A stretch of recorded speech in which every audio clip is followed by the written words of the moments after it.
Hi, welcome back. I know a few of you have been waiting for this video on how to pivot your career or maybe even change your career path altogether. And you're going to find out how to do this by the end of this video. Now, in the video, there are a few exercises and you can either watch the video from beginning to end and then go back. I'm going to list all the exercises underneath the video as well.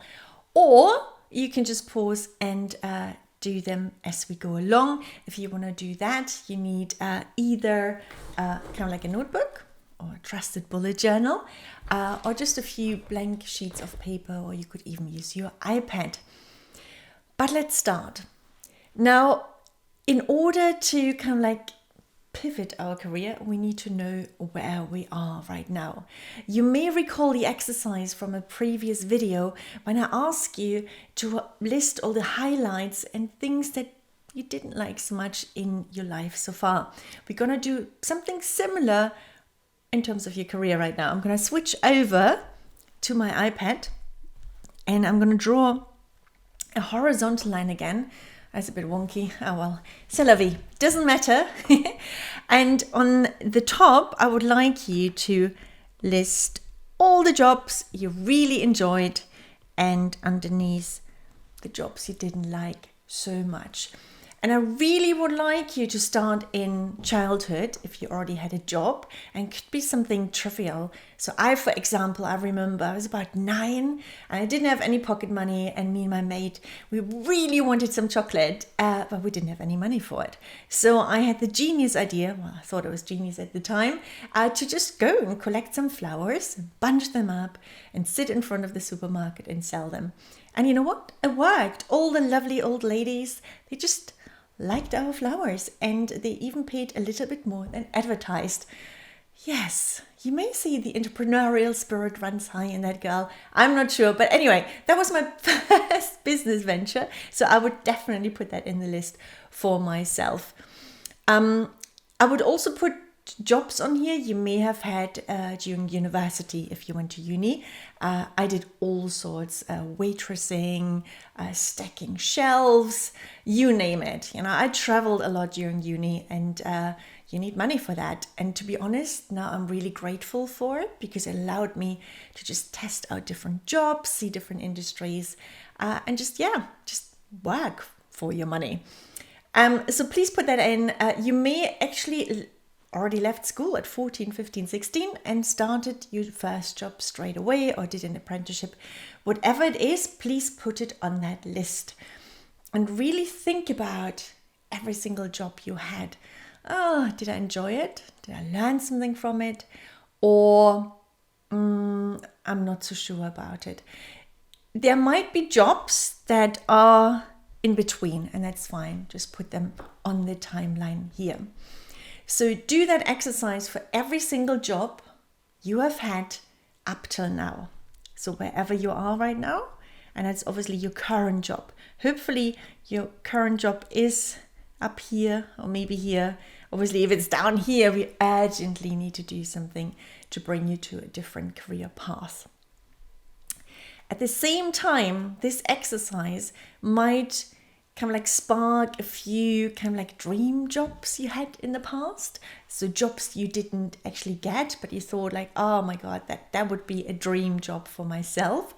Included in here are any kind of like jobs you imagine you're going to have as a child. So for example, as a child, if you ask me, what do you want to do when you're grown up? I always said, I want to be a pilot. I don't know why, I just want to do a pilot. It's probably because I just love traveling so much, who knows.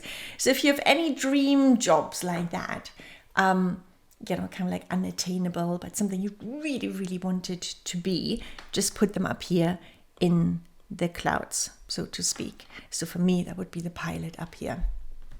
So once you completed that exercise, you might feel a little bit defeated.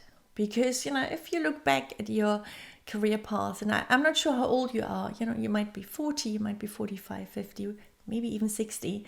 And it can bring out, there is a certain emotion within you that may be triggered where you feel a little bit like a failure because you think, well, I'm not where I wanted to be. Please put that feeling to one side. It's completely normal. I see it in my clients all the time. It's just when you focus, kind of like looking back, and you think, especially like, you know, when you're 20, you imagine you're going to be there at 40 or 50, and, you know, maybe 1% of us are where they wanted to be. But don't worry, it's not too late. You can still get there, okay? Or you might even get to different jobs that might even be better suited to you. So we'll find out about that. But if you have that emotion within you right now, just put it to one side. Don't focus on it, okay? Let's go back to the piece of paper for our next exercise. Now, this is a fun one. I would like you to have a little circle in the middle, and that's you. Okay? And round here, I would like you to list any skills you have. Any skills you have. Yeah? Any skills, especially you consider you're good at. So it could be anything really, from driving, cooking, being a great communicator, being a great leader. You might be really good in resolving conflict. Anything that springs to mind, even any hobby skills. You might speak more than one language. You may have traveled a lot, so you know a lot about the world. You might be really musical, whatever it is. So please list all the different skills you have and get creative. And I know sometimes you feel a little blockage and you think, I can only think about 3 things. Really keep on going. Anything that comes to mind, unfiltered. This is only for yourself. Nobody's going to see it but you. But really, really put them on that list. It's very important. Any skills you have, okay? Now, in the next step, so you potentially end up with loads of different skills. And now I would like you to highlight those skills. But only those skills you feel you're particularly good at, or you're passionate about, or you feel like, yeah, you know, that's something I really enjoy. And you're just gonna take a highlighter and you go, oh yeah. So for example, I know I'm quite an enthusiastic person, and I just love taking people along. I just love being the person who goes like, come on, let's do that. And I know I'm good at that, and I really enjoy doing that. So that would be on my list, and I would highlight that. I also personally really enjoy researching things. I can get lost in that rabbit hole. If you ask me a question, my daughter had a question yesterday, and I literally spent 2 hours going down that rabbit hole, researching everything about it. Now, to some people that might be wasted time. To other people like myself, that's actually, I'm expanding my knowledge. I'm learning. If I do have the time, I will do that, and it's something I really enjoy. And I would say I'm reasonably good at. So it could be anything. For you, it might even be, please also include simple skills. So I would say I'm really good at making coffee. If you never tried my coffee, you don't know what you're missing. So yeah, if this is making coffee, I would definitely highlight that too. Now, obviously, you don't want to end up with everything highlighted. Ideally, you want to have, let's say, 5 to 10 of your skills, whatever springs out. So really think about it. What am I really good at, and what am I actually passionate about? What do I enjoy doing? And highlight those. So hopefully that was a fun exercise. Now to the next one. I would like you to think of your current job. And maybe you have 2 or 3, then take your main one. Just pick the one that brings in the cash, that brings home the bacon. That's the one we're going to focus on, or the one you consider your career right now. So focus on that one. And then just pause for a second. And actually, we're going to do it on paper as well. Let's bring back the paper. So if you have your current job, I'm still my highlighter. Okay, I've got my current job. And now I want you to think about which skills am I actually using in my current job. I'm just going to list them around which skills. Now you probably already sense what's coming now.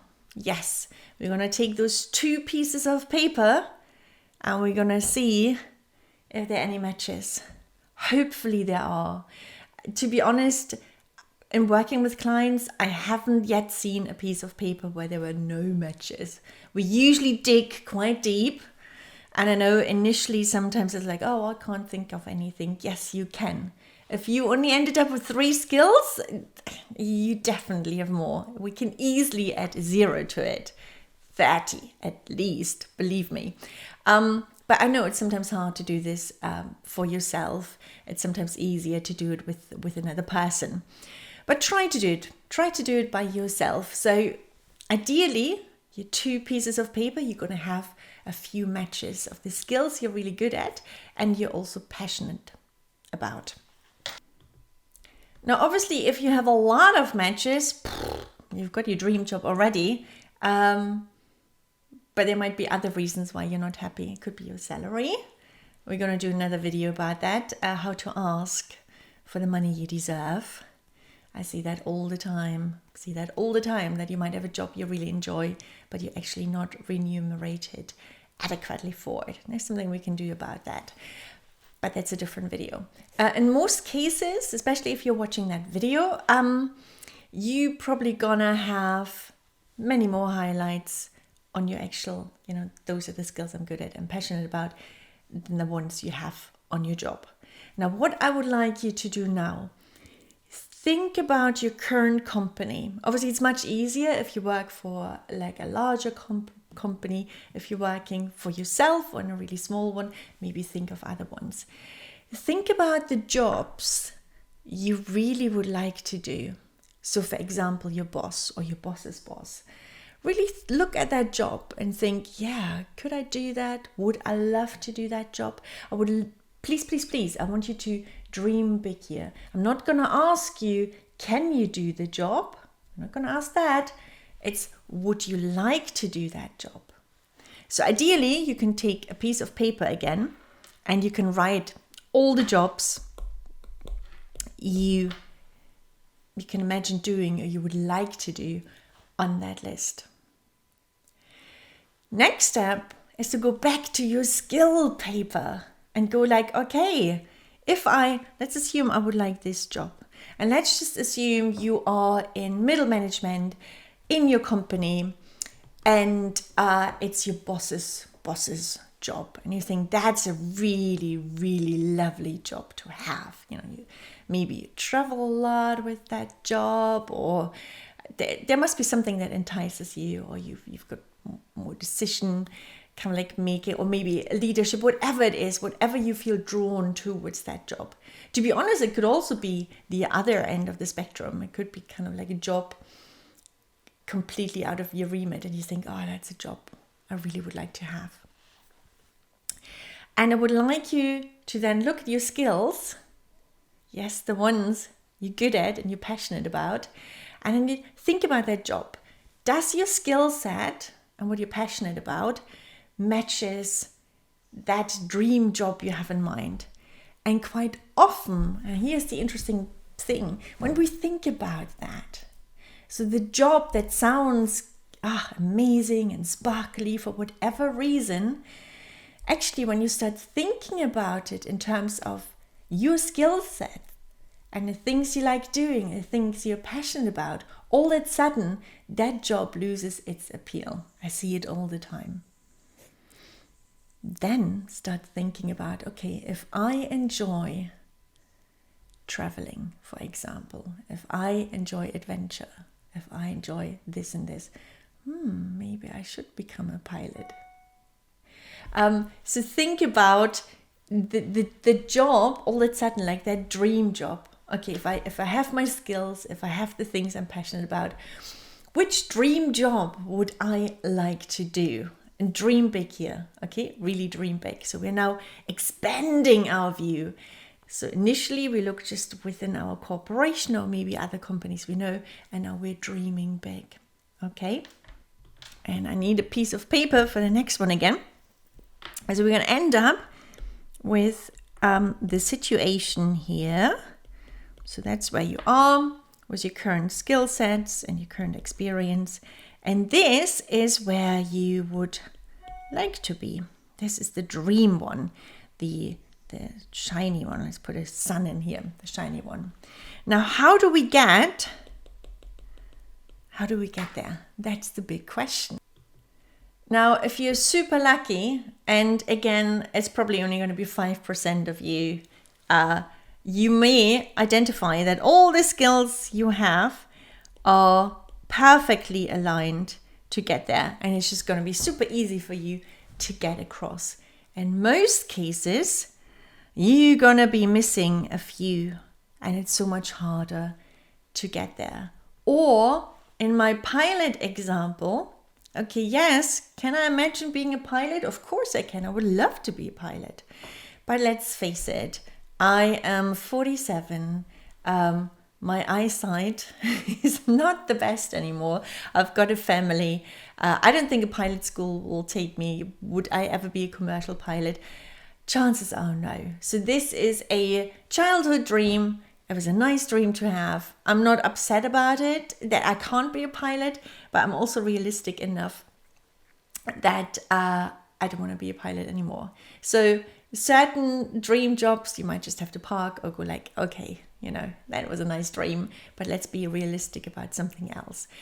But you will see that the job that you currently think that's unattainable, your boss's job, for example, is actually much closer than you think. All we have to do is kind of like slowly pivot ourselves towards that position and build up those building blocks. So very easily you can actually get to that dream job. Now you're probably going to ask yourself, how on earth do I do that? So step number one is we're going to look at our skills again, and you're going to identify, which skills do I already have that are going to help me for that position, and which skills haven't I got yet, but actually they are attainable. Those are skills I can acquire. So write them all down on a list. It's like a gap analysis of where you are right now and where you have to be.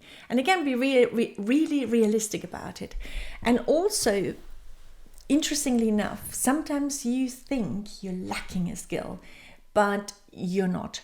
So I had a client who was stuck at middle management, and she wanted to get into senior management, but she felt she couldn't because she couldn't sell. She felt if you're at senior management, you need to be able to sell. And she said to me, I'm rubbish at selling. So we dug a little deeper, and I said, okay, so you're telling me you're running projects at the moment? And she went like, yes. And I said to her, like, when you present your projects, are all the stakeholders always on board from day one? And she's like, no, sometimes it's so difficult, and you know how it is, and people don't want to change. And I go like, okay, what do you do about it? And then she tells me all about it. And I ask her, so at the end, were all the stakeholders on board? And she went, yes. I was like, well, that's selling. That's what it is. You have sold your idea, your project to those stakeholders. They agree to do it. So you've got it already. You know how to sell already. And sometimes we just have kind of like the wrong belief, or our mindset is not quite aligned with what we think the skill entails. So please dig a little bit deeper in here, and is it something you might be able to do already? Just think outside of the box. And I know it's really hard sometimes to do it by yourself. It's much easier, obviously, if you've got somebody to work with. You could, for example, also ask a friend of yours to do this exercise with you. If you really struggle, reach out to me. It's something I do with my clients all the time. But really dig deep. Look at the skills, look at transferable skills. And then sometimes you might have skills where you think, okay, I need to improve a little bit. For example, in terms of communication, how do I communicate my ideas across to others. That's a skill that can be learned by anybody.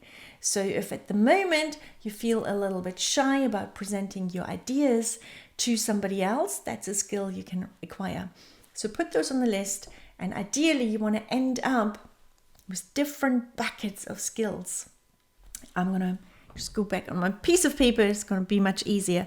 So if we have the different buckets, so those are all the skills you require for the job you ideally would like to get.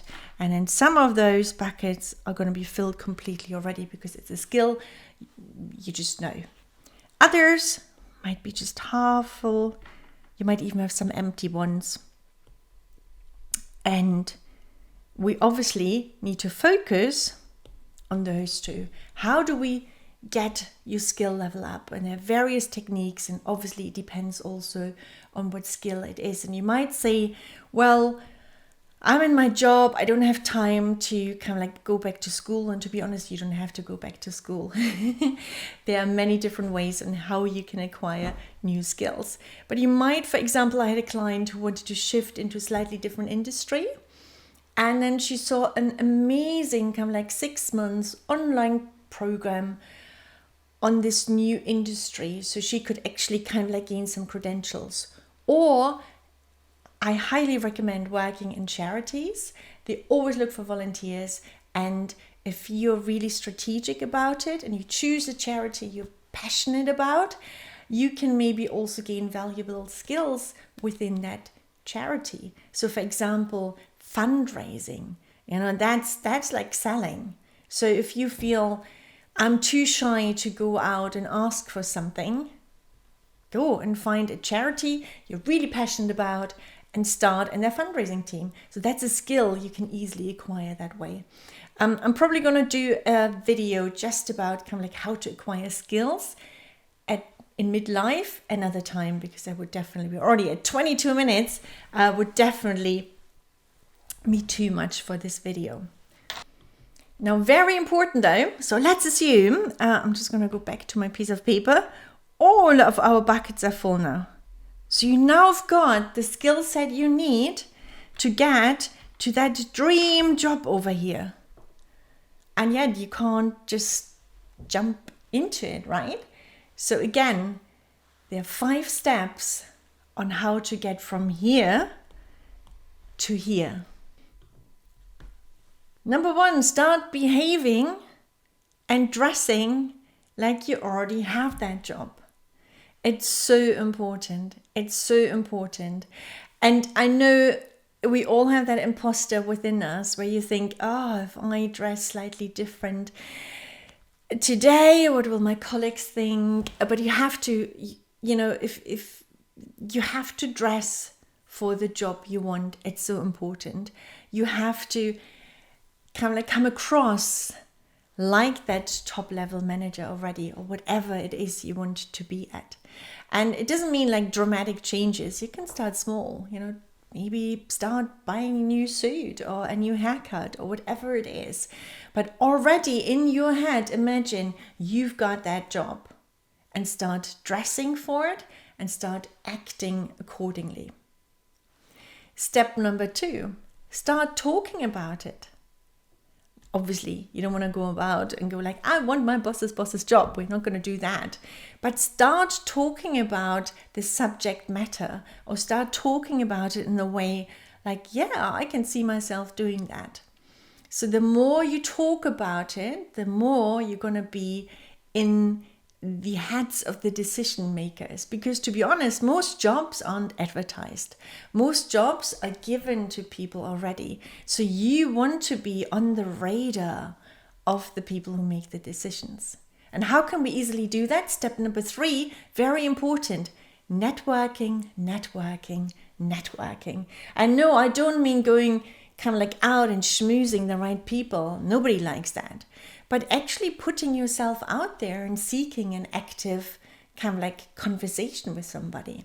There will be work events. So why not go over to your boss's boss, introduce yourself, have a chat. And I'm always amazed how little people do that. So for example, I'm not sure if you know this about me? Probably not, but I love a little bit of bushcraft and canoeing. So it's the wilderness element. I love it, love it, love it. And last year I went to the Global Bushcraft Symposium. Yes, it is as nerdy as it sounds. And you had the creme de la creme of the bushcraft world there.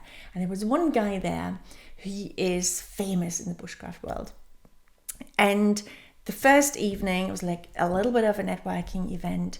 And I came in and everybody was chatting. And this guy was just sitting by himself at the table. And I thought like, oh, poor him. But people were like starstruck. They thought, well, I can't talk to him, you know. So I just sat next to him and I had the best conversation ever. And he was so genuinely interested in what I'm doing, you know, and my bushcraft knowledge is like that compared to his. But he was really interested in, you know, I teach bushcraft to scouts. So he really wanted to know about it, you know, how I teach kids. And it was fantastic. So that's what I mean by like seek out those opportunities. Don't be too scared. Just go and talk to those people. But also be really kind of like a little bit strategic about it, because obviously you would like to pivot your career into that direction, but don't be sucky about it. Don't be schmoozy about it. Nobody wants that. Just be you, authentically you. And that brings me to step number 4. Your personal brand. Yes, you heard me right. Everybody has a personal brand, including yourself. Some people call it your reputation. Some people call it your first impression, whatever you call it. But you have a personal brand and need to be aware of yours. And very important, your inside needs to match your outside. Your values, your beliefs, your core needs to be aligned on how you come across to others. That includes your visual identity, that includes how you communicate, a whole sorts of kind of like this. It's a long list. So that's my bread and butter. I do personal branding day in and out. So you can probably tell I'm quite passionate about it. But it's really important you're aware of yours, and especially how your personal brand. And I know you might feel uncomfortable with that word and think, but I'm not an influencer. I don't need a personal brand. But you have a personal brand. We all have one. But you need to be aware of, and sometimes it helps, looking at yourself from the outside almost and go like, if I look at myself right now, do I look like somebody who could have that job? Yes or no? And if you don't, okay, well, what can I do? What can I do to pivot myself towards it? And I'm not talking about dramatic changes. I'm also definitely not talking about being somebody you're not. So you can't all of a sudden behave like your boss's boss because you think this is how I have to behave. That's not what a personal brand is. It has to be authentic.